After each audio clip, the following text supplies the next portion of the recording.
Hello friends, कैसे हैं आप सब? होप आप बहुत अच्छे होंगे।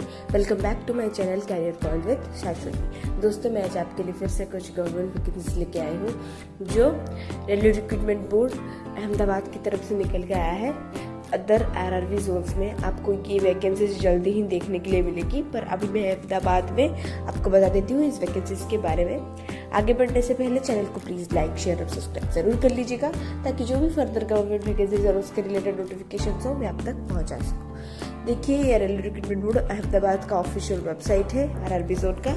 ठीक है, नीचे चलते हैं और देखते हैं क्या वैकेंसीज निकली है, किस पोस्ट में निकली है। ठीक है, जैसे कि आप सब देख सकते हैं इम्पोर्टेंट अनाउंसमेंट सेक्शन में यहाँ पे राइट साइड में आप सब देख सकते हैं लिखा गया है 725 NTPC अंडर ग्रेजुएट लिखा गया है ना।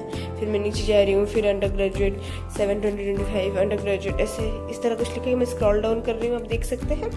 तो अभी मैंने सेक्शन पे पहुंचा है जहाँ लिखा है 525 JETMS CMS detailed centralise employment. देखिए, वहाँ पे मैं क्लिक करती हूँ और हम चलते हैं डिटेल नोटिफिकेशन के पेज पे। ठीक है, जैसे कि आप सब देख सकते हैं हम डिटेल नोटिफिकेशन के पेज पे आ गए हैं। चलिए डिस्कस करते हैं इस डिटेल नोटिफिकेशन में कि क्या वैकेंसीज निकली है, किस पोस्ट के लिए वैकेंसीज निकली है, एज लिमिट क्या है, एलिजिबिलिटी क्राइटेरिया क्या है, पे स्केल क्या है। ठीक है, निश्चय होते हैं। जैसे कि आप सब देख सकते हैं ministry of railways railway recruitment board centralised employment notice and 2025 की तरफ से निकल के आया है। किस चीज़ का रिक्रूटमेंट हो रहा है? Recruitment for the post of junior engineer, depot material superintendent, chemical and metallurgical assistant. इन्हीं का ही रिक्रूटमेंट इधर हो रहा है। ठीक है, डेट्स देख लीजिए आप सब। ऑनलाइन एप्लीकेशन कब से शुरू हो रहा है? 31 अक्टूबर 2025 से। ठीक है, और क्लोजिंग डेट कब है उसका? 30 नवंबर 2025। आगे समझ में नीचे होते हैं। ये पोस्ट है जूनियर इंजीनियर हो, डिपोट मटेरियल हो, superintendent and chemical metallurgical assistant हो। ये सारे का लेवल स्केल 6 होगा। इनिशियल पे 35,400 होगा। मेडिकल स्टैंडर्ड हम देख लेंगे एनेक्चर ए में।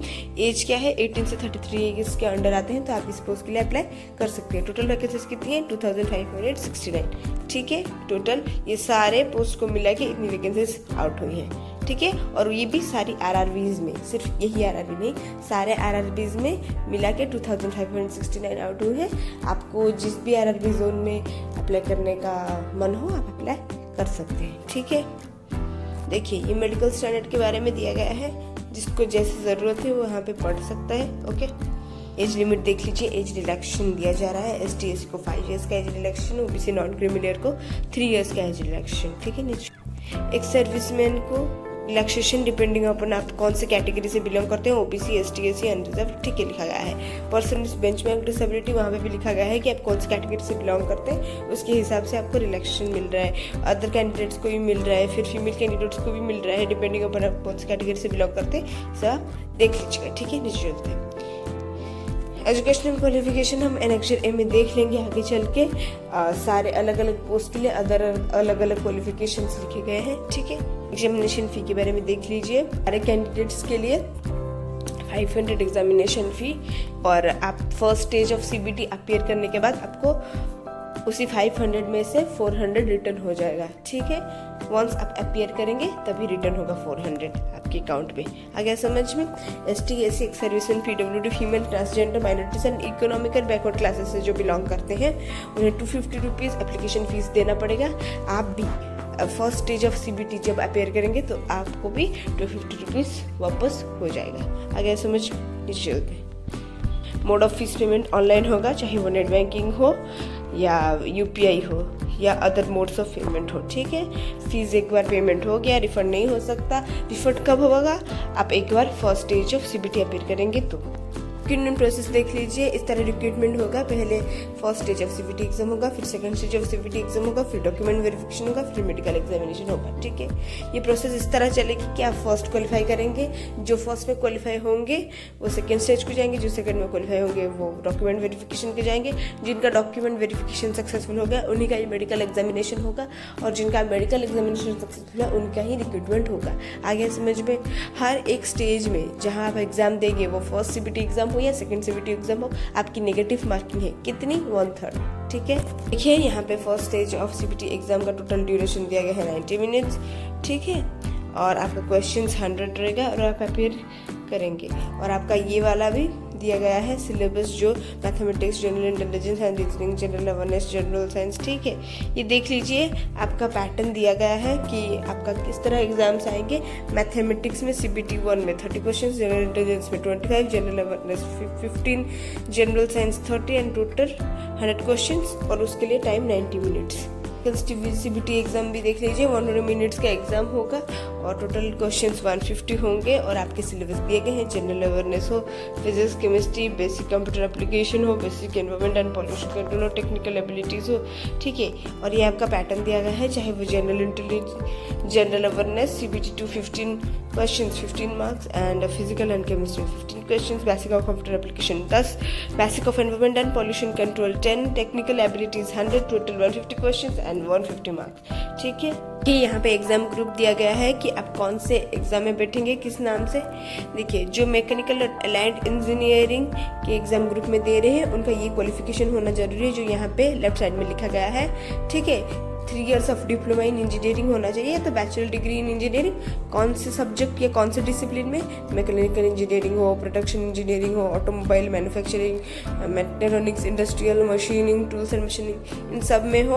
और ये आपका डिसिप्लिन है और ये आपकी कैटेगरी है, एग्जाम ग्रुप ये कैटेगरी है, ठीक है। नीचे चलते हैं और ये देख लीजिए, ये डिसिप्लिन अगर हैगा इलेक्ट्रिकल इंजीनियरिंग या तो इलेक्ट्रॉनिक्स इंजीनियरिंग, तो आप इस एग्जाम ग्रुप में जाएंगे एग्जाम देने के लिए, ठीक है।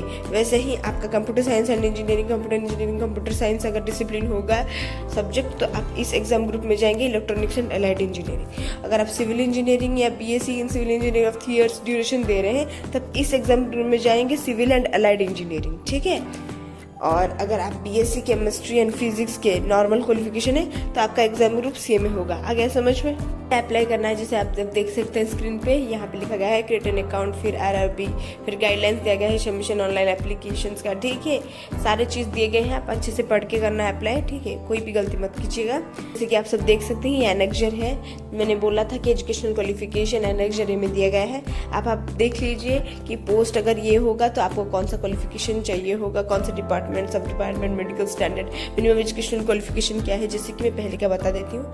अगर जूनियर इंजीनियर और इलेक्ट्रिकल पोस्ट के लिए आप अप्लाई कर रहे हैं, तो आप लेवल स्किल 6 होगा, डिपार्टमेंट इलेक्ट्रिकल होगा, सब department design and drawing and production unit होगा, ठीक है। और मिनिमम एजुकेशनल क्वालिफिकेशन क्या होगा, 3 years diploma in mechanical, electrical, electronics engineering, या तो कॉम्बिनेशन ऑफ एनी सब stream of basic streams mechanical electrical, ठीक है। ये आपका कोई भी इंस्टीट्यूट या यूनिवर्सिटी से पास आउट होने से चलेगा, बट 3 years और डिप्लोमा इन डिसिप्लिन में से होना चाहिए। अगर आप इन गिवन पोस्ट पे अप्लाई कर रहे हैं, चाहे वो जूनियर इंजीनियर हो, इलेक्ट्रिकल हो, ठीक है, जनरल सर्विसेज हो, कहाँ से भी हो, डिपार्टमेंट ये रहेगा।